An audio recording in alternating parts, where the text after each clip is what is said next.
Incoerência legal na lei previdenciária envolvendo auxílio-doença, nomenclatura atual, benefício por incapacidade temporária,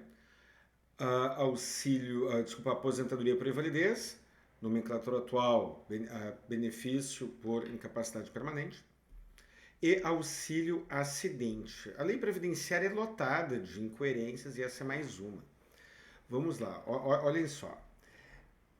Via de regra, o benefício por incapacidade temporária, que é o auxílio-doença, exige um dos requisitos é a incapacidade no caso concreto, e o outro requisito é a carência. O cumprimento desse requisito, o que é? É o pagamento do número mínimo de contribuições. A carência para o auxílio-doença é 12. Então é necessário ter vertido 12 contribuições para que, a partir então da 12ª contribuição, o segurado tenha direito à proteção previdenciária. Então, começo a pagar o INSS hoje. Daqui a um mês eu descubro que estou com uma doença que não dispensa carência. Eu não terei o direito ao auxílio-doença, ainda que comprovada a incapacidade. Mas onde é que está a grande incoerência aí? O auxílio acidente não exige carência. Então vamos lá. Se você contraiu uma doença muito grave, muito grave, a ponto de lhe incapacitar total e definitivamente para o trabalho, você terá o direito à aposentadoria por invalidez.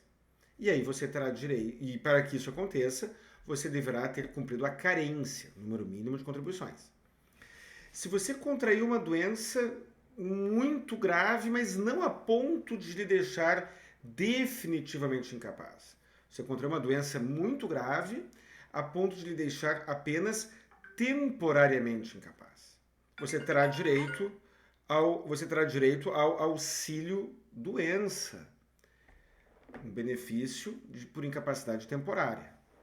Mas digamos que você tenha contraído uma doença que lhe gere apenas uma redução. Ela é grave o suficiente para reduzir a sua capacidade para o trabalho, mas não é tão grave a ponto de lhe impossibilitar totalmente. Eu, com muita frequência, utilizo alguns exemplos repetidos aqui no canal. Vamos usar o exemplo do mal do túnel do carpo. Então vamos lá, eu agora, digamos que eu seja empregado, desenvolvo o mal do túnel do carpo.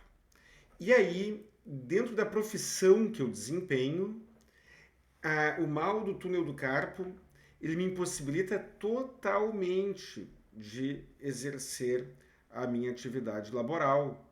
Eu terei direito ao auxílio doença apenas se eu tiver cumprido a carência. Mas vamos imaginar que eu pegue a mesma doença, mal do túnel do carpo. E aí, por conta da minha atividade laboral ou da intensidade da doença, ele não me incapacita totalmente. Ele me incapacita parcialmente e definitivamente. De modo que eu consigo trabalhar, mas eu produzo uma sobrecarga em algum outro membro do corpo, por exemplo. Aí eu terei direito ao auxílio acidente. O auxílio acidente não exige carência. Então vejam, pessoal, vejam como a nossa legislação é incoerente em alguns aspectos. Então, quem tem uma doença mais grave, a ponto de ficar totalmente incapaz, talvez não consiga obter o benefício de aposentadoria por invalidez, porque não cumpriu a carência. Mas o seu colega de trabalho, que tem talvez a mesma doença, numa intensidade, uma gravidade menor, que tem apenas uma redução da capacidade laboral, esse talvez obtenha, não a aposentadoria por invalidez, mas talvez ele obtenha um outro benefício previdenciário, que é o auxílio acidente, que não exige carência.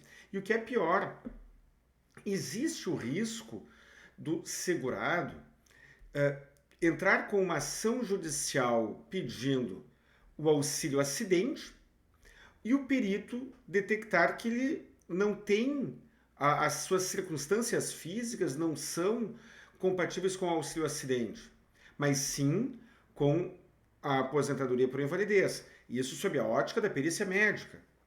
E aí ele não terá direito ao auxílio acidente porque ele não tem uma redução da capacidade para o trabalho. Ele tem uma incapacidade total. Só que aí este requisito que é exigido na aposentadoria por invalidez, ele não cumpriu, digamos.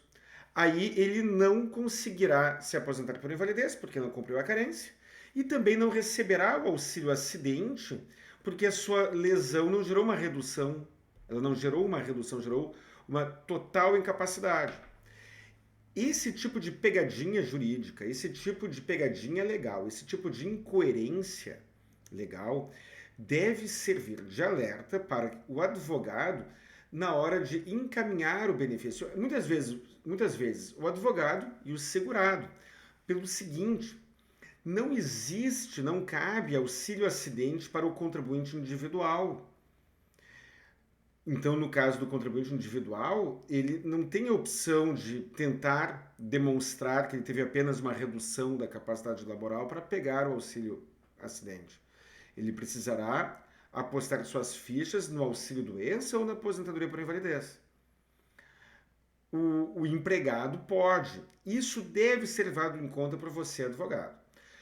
Não é crime, não é ilegal, portanto, né?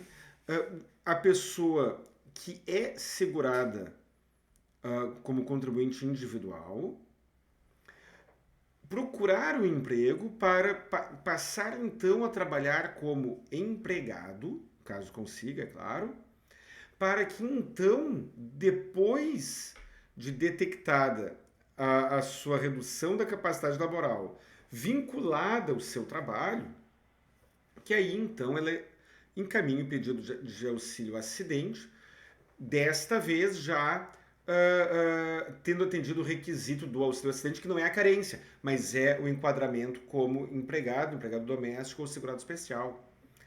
Então, pessoal, espero ter ajudado.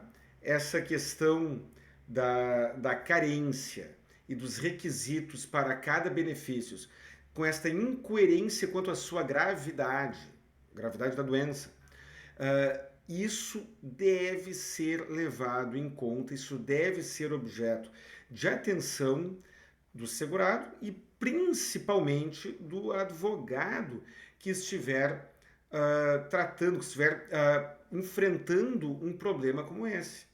Porque se o advogado pegar e sair ajuizando a ação, pega toda aquela documentação médica, joga no processo, sem examinar as datas, sem examinar os requisitos de cada benefício, ele corre o risco de perder a chance de obter aquele direito para o seu cliente. Espero ter ajudado, pessoal. Um grande abraço e até o próximo vídeo.